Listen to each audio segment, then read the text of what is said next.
Here we go. Okay, Jordan Hall. Anyway, I do hope that we can turn this into, multiple meetings.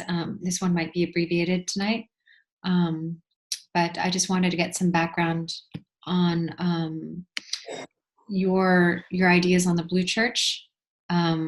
Just to say, first of all, I like how it's this. It wasn't clear to me because the name the Blue Church, I've heard it used frequently, and I can kind of get an understanding that it's a reference to some, grouping of liberal doctrine, which, is a counterpoint to, the religious red church. But it is really interesting how it reduces things to this, elite-led, philosophy of change. So, can you maybe we could start off with you explaining what the Blue Church is and your estimation of it? Okay. Did you coin that phrase, by the way? You said it was like derived from Reddit. There was a guy who wrote a pretty good long blog, a post, like a comment in Reddit, just like on a Reddit thread. And it was maybe 5 paragraphs long. I assume it was a guy. The tone certainly sounded like a guy. And he used the distinction, the Blue Church and the Red Religion. The Red Religion. So church versus religion and red versus blue. And provided enough language to orient my attention towards the possibility that there was actually something meaningful in the nature of that distinction. And so I used it as almost, not as a throwaway, but as part of a larger story in an essay that was prompted by Forrest Landry, actually. After the Trump election, Forrest was like, what the hell's going on? He said, you're like the 5th person who's asked me this question. How about if I just write it down for you? And so I wrote it down, situational assessment, someday, and sent it to him. And then a lot of other people ended up reading it, which is one of the advantages and disadvantages of media, which is, we're going to get there. That's kind of the point, or one of the points. But then what ended up happening was, because a whole bunch of people read that particular essay, I started getting questions like, okay, what do you mean precisely? Like, what exactly is the Blue Church? Because obviously language invokes context. That's how you specify a particular meaning of a word or a conjunction of words, is you have some large number of contexts that are associated with, say, for example, church, blue, and then you combine them, and then the resonance between them generates some field, but people have very, very distinct contexts. Right. It's it's associative. Yeah, highly associative, and in many complex and subtle ways. And I noticed that many people would elide the church-religion distinction. They would actually have the Blue Church and the Red Church, even though, and that's an important thing to keep in mind, like how rapidly the mind perceives what it perceives, even though the physical, object of it's only 4 words, and yet 25% of the words got written over by the frame. So I can't remember who it was. It may have been Brett Weinstein actually just asked me, hey, would you spend some time on that? So then I went and meditated on it for a week and then wrote that essay. So by the way, that's the sum total of my thinking on the question. But it seems like it's proven pretty useful. Like, a lot of people have been interested in it. And of course, like when that famous thing where Picasso drew something on a napkin and handed it to the lady, and she's like, it only took you 5 minutes. It's like 5 minutes for the drawing, a lifetime for Picasso. It's obviously a lot of other stuff went into the process of framing it. Right. Well, that's what a lot of people forget when they think of great ideas. When they hear the quote, they forget that, it comes from a series of derivative ideas which are built on foundations of knowledge. And then to be able to distill it down to a quote that makes sense to everybody is because of that experience one has with all of that derivative knowledge, So a quick question though, when you say words are important and you call it the Blue Church, or it's called the Blue Church, and the religion, the red is red religion. So is that because the blue side is seen as institutional and the red side is seen as something that's based on faith or morals? Is that the distinction between church and religion? Or why the difference between those words and the colors? Yeah, well, there's almost like and by the way, the word aesthetics is going to come in here a lot too. Uh, an aesthetic connection between a structure, vertical, orthodoxy, normativity, not normativity, actually even stronger than normativity, like formal rules, in the blue church side of the equation. Okay. Even the notion of the, as you say, institutional, like a church in the contemporary understanding is related to the physical object of the church, whereas religion is related to the content of a belief structure that holds together. This is also tied to things like, you just use a term, decentralization, or like the way that like what's it called, like a fungus will grow on the surface of a pond. Things that hang together but aren't bound together. So there's something about that. And then the other piece also is maybe a little bit of the age. The churchly has a felt sense, to me at least, of being more, even on the senescent side, like older, more established. You've gone through a lot of the youthfulness, and the institutions are more important, or more, there's moss growing on the stems. Whereas in the context of religion, it's more in the sense of there's still a process of discovering what's happening, like a newness or a rabble, kind of a rabble feel to it. So all those were part of the basic sense of the distinction. Also, very importantly, just the simplicity of there was a distinction here. That the red and the blue are a distinction, but the more important distinction is the second word. Whatever content we want to load on it, the key thing is to say that they are not parallels like this. They're actually more like this. Right. There's a difference in kind, not just a difference in content. I maybe also that institutions are more logic based, or they're meant to be structured in terms of, or knowledge orientation, versus religion, is based on a faith or a sense of morality, and maybe or even values. Right, values. Yeah, because you in the context of something like the self-organizing, still not yet established, even like language, formal language isn't even particularly established. The ability to discern someone who is a member of the same group as you is largely determined by the degree to which they say something different than you, but has a similar felt sense. Whereas in the context of the churchly structure, it's the degree to which they have the ability to say the right thing. Right. And a whole bunch of structures. So now we're kind of getting into more of the meat of the matter, like how does the church reproduce itself and produce itself? A whole bunch of structures that exist on the basis of providing what is the right thing to say in a variety of different kinds of contexts. So what I call good opinion. So the blue church in my mind is very much built around the cocktail party. Right. I think the blue church is very skilled at shaping opinion and making it look like it's objective, like it's shaping it into, opinion into doctrine, into, some sort of objective fact or empiricism.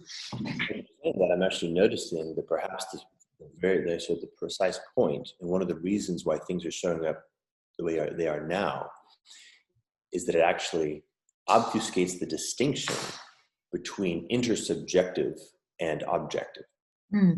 Okay. So it's quite skillful at producing an intersubjective commonality, and also at obfuscating the difference between that and the objective.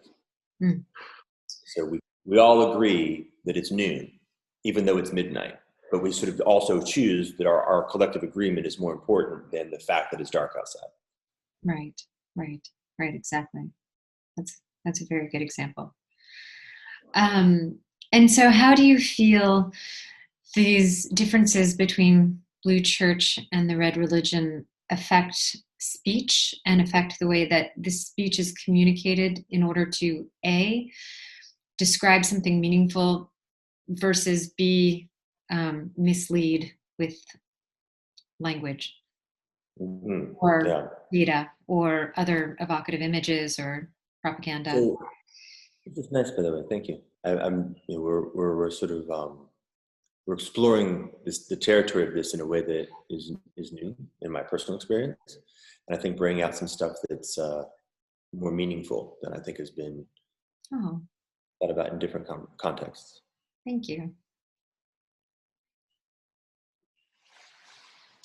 Okay, yeah. So some of the things that I was noticing were it feels to me like it's actually, if you go all the way down to recognize what's the deeper thing, like what's the raison d'être, why is this thing happening at all in the way that it happened, Mhm.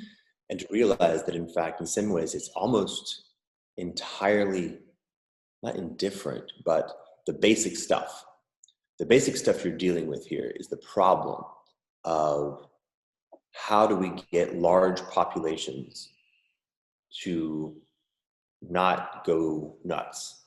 How do we get large populations to move in something like an organized fashion together? Right. And that's the basic problem. And we don't have, and we're using human populations. Right. So we don't have access to the natural form. Right? The natural form is something like some sort of fractal mesh of Dunbar scale tribes, where Mhm. for the most part, you're getting along with people who you know really well, Mhm. and only very rarely have to actually worry about coordinating with people who are quite distinct from you.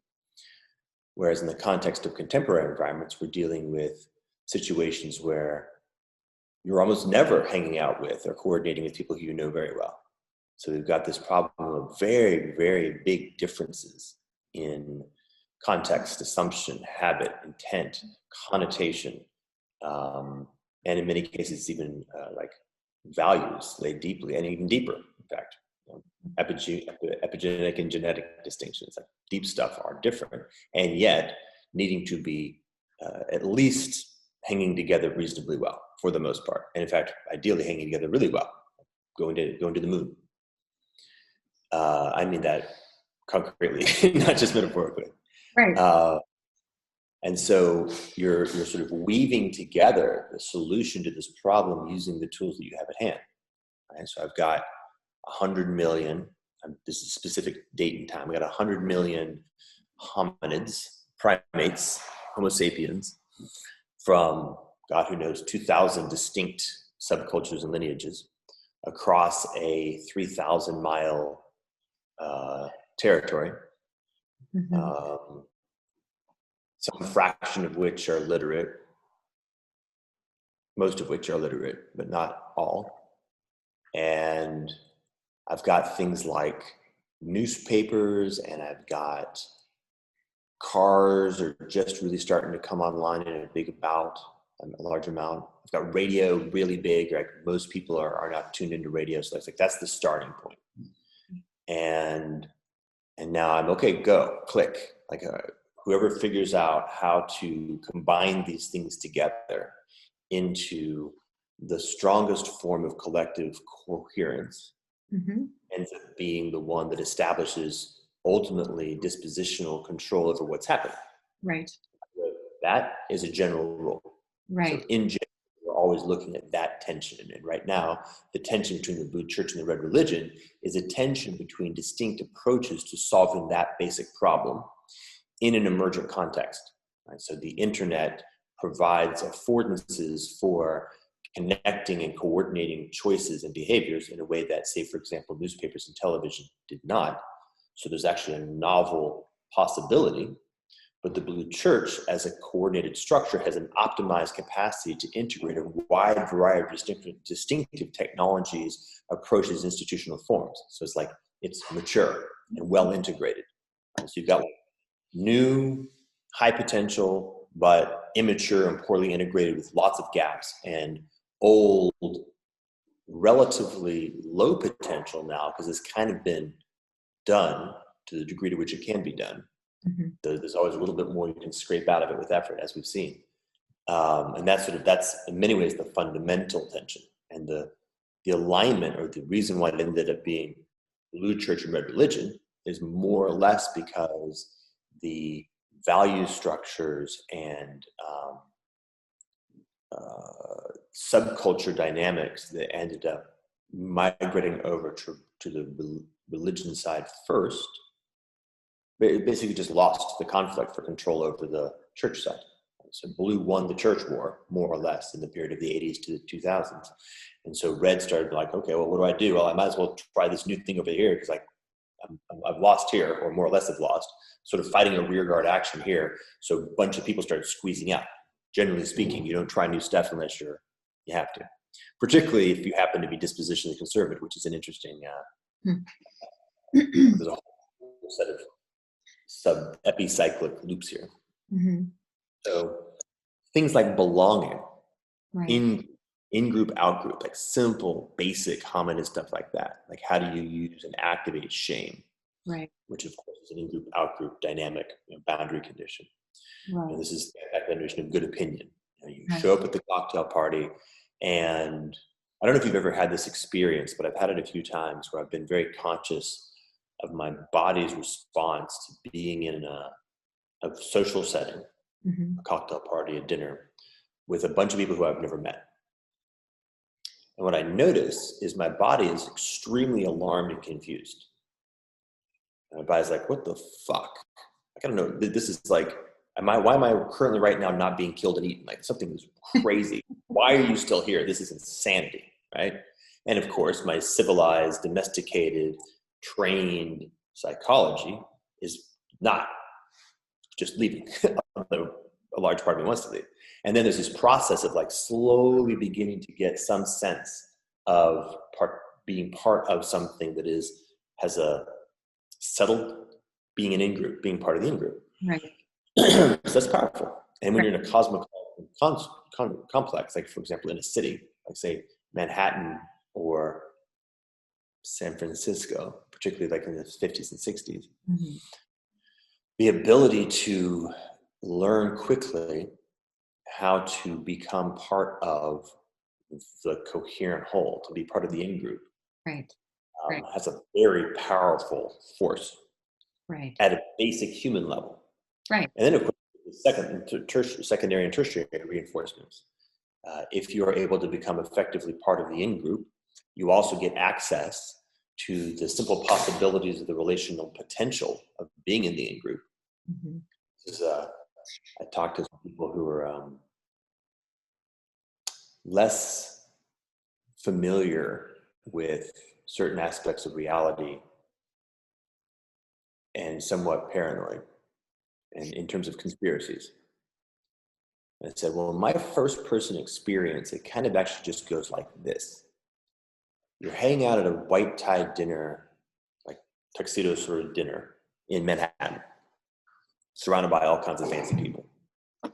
And it turns out you need to go to Santa Fe, where you're going for a board meeting with more fancy people.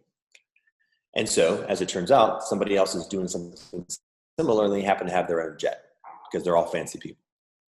So you get on the jet because it turns out fancy people fly fancy people around their private jets routinely. And some other fancy person who happens to be the head of an international intelligence agency is also on the jet. So you've got 3 people on the jet, 5 hours hanging out. They're going to talk. And typically they're going to talk about things that fancy agentic people talk about, which ends up producing stuff. There has to be nothing in terms of conspiracy to generate a coherence of shared perspective and agency when that's how it works. And so when you learn how to participate and understand how to produce, what signals produce interiority towards the center of coherence of the in-group, and what kinds of signals produce exteriority towards the margin of coherence of the in-group, you also become closer to the center, which also produces an increase in relationality towards the centers of power, which to the degree to which that's something that you're interested in, which many people are, right? An increase in local power is oftentimes attractive. And there's, of course, an evolutionary fitness function there. Those people who happen to have that as a characteristic of their personality will therefore tend to increase their local power. So people who like power more will tend to increase power more. So that creates some normal, like typical characteristics of the people who have congregated closer to the centers of power. Now, in this particular case, so this, of course, is now a general story. You can run the same story in, say, 1860 in the United States, or you can run it in 1310. It doesn't matter. It's all the same basic drivers. In this particular case, we have things like the Great Migration, the decreasing cost and proliferation of technologies for people to move, and the shift in location that was happening because of economics, cost, and preferences. So many people moving from the concentrated big cities into the suburbs pour up a lot of binding power, like relational assumptions and constructs, which open things up to a much more fluid match. So you had people moving to the suburbs, which also meant you had people moving into new locations and contexts. And you also created a consciousness that just leaving where you are and going somewhere else was okay. Right? So now as we start getting into the 60s, this big diaspora that characterized the boomers, where so many boomers actually, like massively larger portion of their demographic left their childhood context when they went to college, right? Which of course was a much larger fraction of the boomer population went to college than previous, because we had this maybe I'll get back to that, because actually college ends up being very important in this story. Which just meant leaving their childhood context in a big way. And in that move also then ended up staying in new places. So you had this shift, this new force that was moving people's living in a physical location, right? Which also created a concentration effect, right? Of certain typologies, certain dispositions, and now certain shared experiences that were happening in the framework of things like they all went to college, right? As opposed to they all grew up in the same context. Their childhood experiences were quite different. Their young adulthood experiences are quite similar. So that created a new force of conviviality and therefore of coordination, coherence, and the currency for it. A little parenthetical on that is that, the opposite is actually occurring now in most of Europe, in many parts in Europe, with the pandemic, where with remote working, a lot of people are repatriating and, leaving London and, the major city centers. And for example, in Italy, going back to these tiny little villages in Sicily. So now you have, this technical class, or this technological class, that's moving back towards these little villages that were dying and left vacant. So it's interesting what's happening culturally on that level as well when that gets reversed. My hypothesis, there will be secondary and tertiary consequences of that will end up being extremely profound.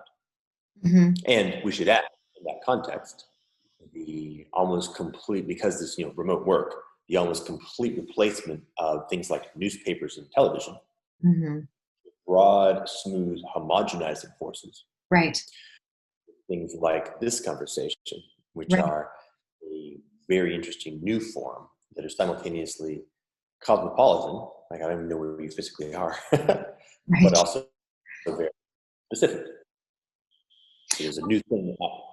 I was thinking this as you were speaking, that, it's interesting how diversity is always nucleating. You always have this, branching off of new concepts and ideas, because as you were saying, using the Great Migration, these examples, and, the Great Migration out of Africa originally, or the Great Migration in the United States, you have these, discrete groups of people who move and they influence culture and they change, culturally evolve. What's interesting, though, is this reversion back to homogeneity, which is what we're also seeing in the technological age, which is, we went through a period of time where people and cultures evolved because they were, there was a barrier physically and in time. Now technology has brought everybody together. And if you look at, intergenerational differences, older people tend to be extremely diverse, but young people around the world are almost the same. They're more similar to each other, whether they're in South Korea or LA or, Sweden or Estonia or various parts of Africa than they are, with people in their own generation. So it's interesting I was thinking this when you were saying this about the church too, about the red and blue church, which is you have this sort of bivalent charge between these, binary ideas. And even though there's diversity of thought that comes in and, you have, the Unitarians and the Episcopalians and all these different ways of thinking, it keeps reverting back to this binary and this homogeneity of like us versus them. So I wonder if you have much to say about like how these two big institutions, maintain their sovereignty, maybe by being, by killing off diversity, I guess. Well, at the lowest level, what I'm seeing is cream in the coffee, which is to say the second law of thermodynamics. Yes. At the lowest level, the entropy work is done by the moving through the specific characteristics whereby some kind of gradient in energy or gradients in energy can be moved into the direction of equilibrium. Mm-hmm. Yeah. Right. But that's why the coffee swirls, is that the production of that geometry is associated with the specific resolution of thermodynamic gradient in the context of gravity and in the context of, for example, the chemical difference between cream and coffee. Mm-hmm. So that sort of potential energy of temperature flowing through the context generates, for example, swirls. And then eventually... One of the most beautiful descriptions of thermodynamics that I've heard, and probably one of the most elegant articulations. Also, extemporaneously on the second law. So I'm very impressed. Yeah, well, I think we're doing some very interesting jazz right now. I am feeling inspired. Maybe that's what's up. Awesome.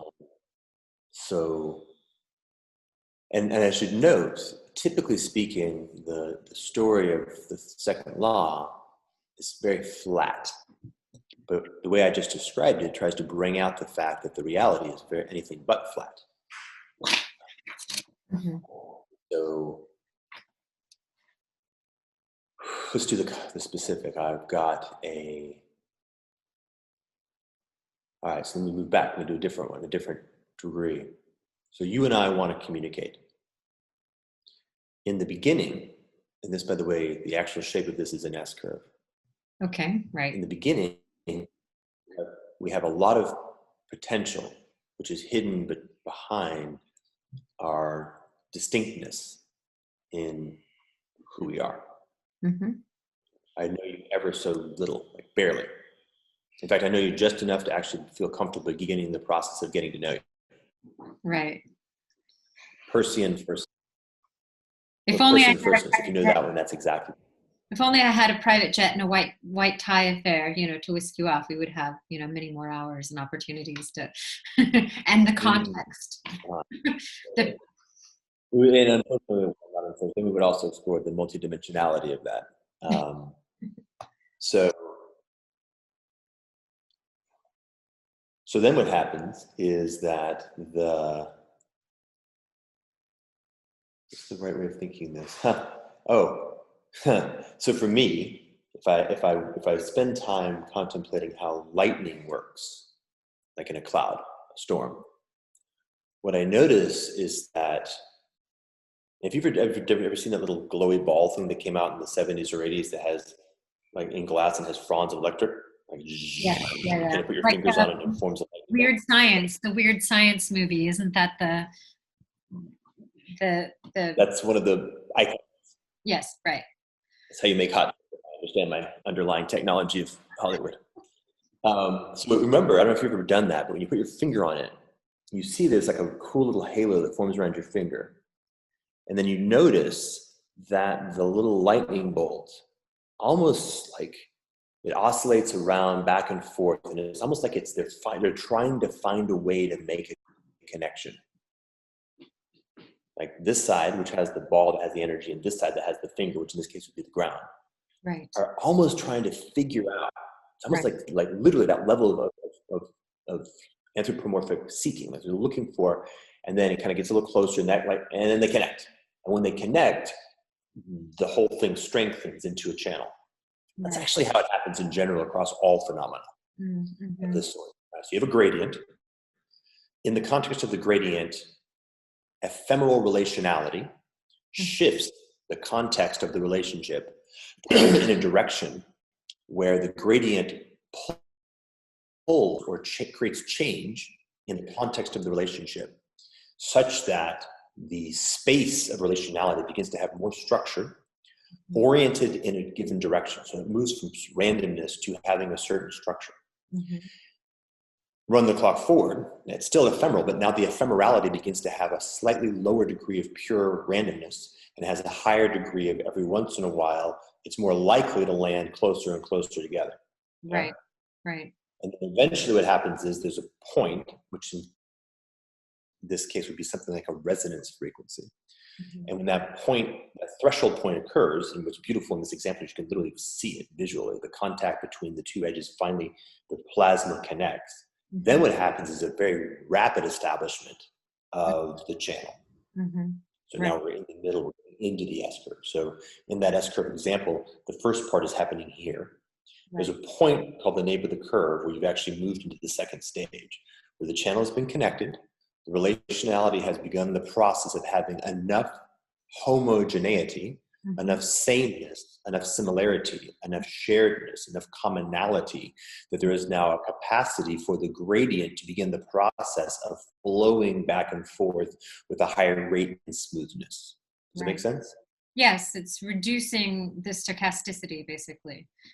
You're like narrowing the Brownian, just to use a lot of scientific metaphors all at once. But yeah, you're removing the random Brownian motion, basically, by creating order. But as you were saying, it's a probability and a potential, and it doesn't quite establish. It takes a while to establish because you're narrowing the space for the randomness, basically. That's it. That piece, like the ontological notion of the idea of there being a space for the randomness, right, and the fact that one actually can engage in a changing of the shape of the space for the randomness, which is right, the space of probability, the probability landscape, is the thing that's actually happening in that first phase. Once you've, and by the way, of course, it's not randomness in the abstract, it's randomness in the practical, the concrete, right?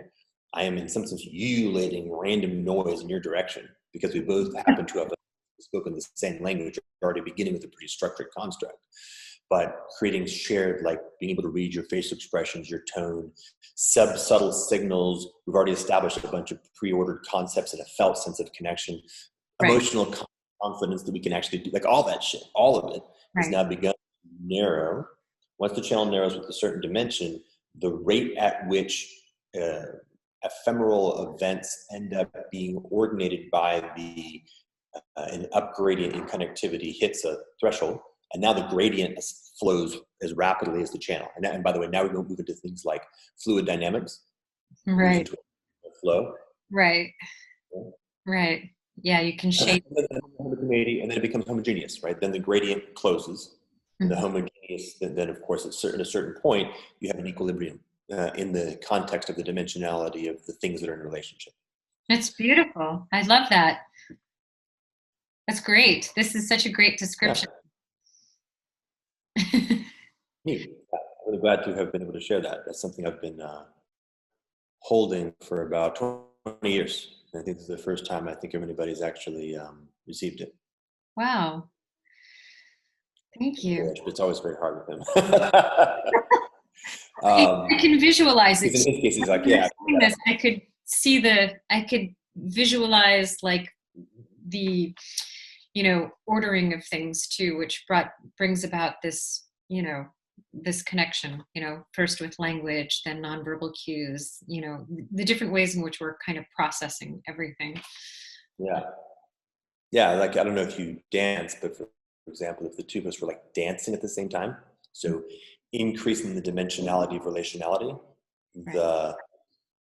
And of course, you immediately notice, if you think about it, if both of us are sophisticated dancers in a particular style, like we're both good at salsa, then we can take advantage of that communications channel and the bandwidth of communication is possible in that to accelerate the process Right. of communication. Right. By contrast, if neither of us are, then we have a much bigger S-curve because we're learning a much larger space of dimensionality. Right. So it's interesting to think about how those trade-offs work. Right. And there's an advantage of getting access to a much larger dimensional space, but it also is a lot more time and work in the upfront before you've established that thing.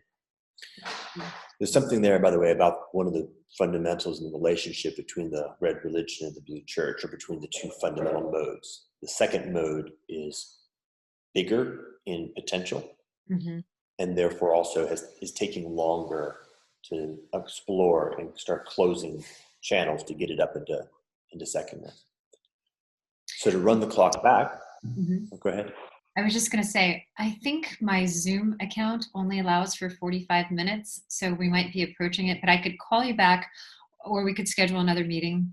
But in case the video ends abruptly, I'm just warning. And if you want, I have a Zoom account that has, as far as I know, no limits. We can do that too. Okay. Yeah, we could do that as well. Maybe you can call me back on your Zoom. Maybe you can provide me a Zoom. I was going to say, would you mind if we actually be dangerous so that we will agree, very 1970s style, we will agree when the Zoom dies, I will send you an email with the new Zoom account. And in the meantime, we will wait with increasingly bated breath for when the Zoom terminates. This is such wild living, playing chicken with important narrative on the Zoom. Yeah. Well, the metaphor here for me is actually precisely that question of equilibrium and introducing novelty. That's the only, if you achieve homogeneity, if you get to homogeneity, then there's no more gradient, and so nothing can happen. Mm-hmm. And what will end up happening then is that there will be death, right? The system will actually be in the process of actually degrading. Right. And there's two ways of resolving that. One way is resolving it by the introduction of novelty from the exterior, which is a stress. Mm-hmm. And in that stress, almost like pushing the structure from the outside, which breaks lots of things, feels uncomfortable in a certain way, but also therefore introduces novelty from the outside. This, for example, just use us as an example. Let's say that we had enough communication that we sort of exhausted the gradient between us. Obviously, humans, we've been around a lot, so we've got a lot. So the likelihood of that happening anytime soon is not high, but let's just imagine it happened. That would require us kind of being locked in a room for years and having nothing else in our environment to change us other than our own conversation. At a certain point, we'd actually kind of said all that we have to say. Right. Most marriages after 40 years. Yeah. If you were to go out, like this call Zoom closes and you go out into the world, you'll be changing. The outsider will be changing. So then the gradient will come back up, which of course is how you're supposed to do it. Right? That's how it's supposed to work. Right. The other, of course, is changes in the interior. Right? Changes that can happen in the way that an individual can seek pure novelty, like actually be open to the quality of change in self, absent any perturbation from the outside. I've changed, you've grown, an individual, like evolution and growth in the interior, which creates a change in the interior. But I'm not sure where that came up. Mm-hmm. We want to do it in the context of the Blue Church. That's another thing that's happening. We've got huge changes in the exterior, 3 different fundamental modes of change. One mode having to do with the fact that the success of the construct of the Blue Church literally changed the state of the world in which it's operating, including things like climate change, which only happens because we have so much power that we produced in the 20th century, and so much population, which is also a consequence of things like medicine and food. Right. The global interconnectivity, the fact that we're actually now dealing with the gradient of all human cultures are in relationship in a very increasingly intimate way. The fact of the technological layer, specifically the internet and communications technology, and the potential that's associated with that. Right. And digital storage. Pardon? Digital storage as well. Digital storage, yeah, the presencing of this new capacity of memory as a phenomenon in a intersubjective state. Yeah, it's always fun if you have, I don't know how old you are. I have no idea, actually. You're definitely 18 and probably less than 60. But anywhere between those two is possible. Back in the day, say in the 80s, the resolution to simple questions like, what did this character say in this movie, was effectively impossible to actually resolve. You had your own memory was the only thing. And so it was a very intersubjective, almost like rhetorical conflict. Like people would kind of argue about it, and that was it. Right. In fact, I read something recently about how young people today, or Gen whatever it is, whatever the young people are today, Generation Z or whatever, have no real cultural identity themselves, because they're constantly reliving the cultures of everything in the past. So they're just picking up, there's like Renaissance of this, or picking up the 80s, or reliving the 90s.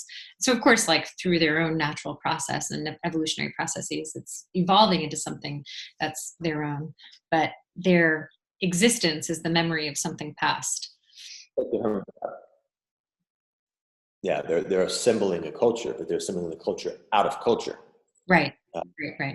Which is a very different kind of thing. I think this really began with the millennials. I noticed the millennials were, by about the 2005 time frame, the degree of pastiche and bricolage, which was the primary mode of experience. Right. And that way that they were building culture out of it, and what the consequences of that happens to be. It's a whole novel thing. And now, as you say, with Gen Z, even more so. And it's interesting. I don't know, actually. I think it's very difficult to predict what happens in the next wave. The next wave, because you say, like, as we've noticed, this movement away from,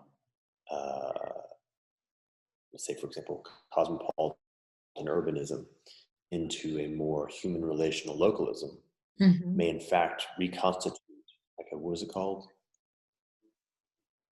Archaic revival? Like a reconstitution of a culture formed by interpersonal, physical, deeply embodied relationality in shared physical space, as at least a deep fraction.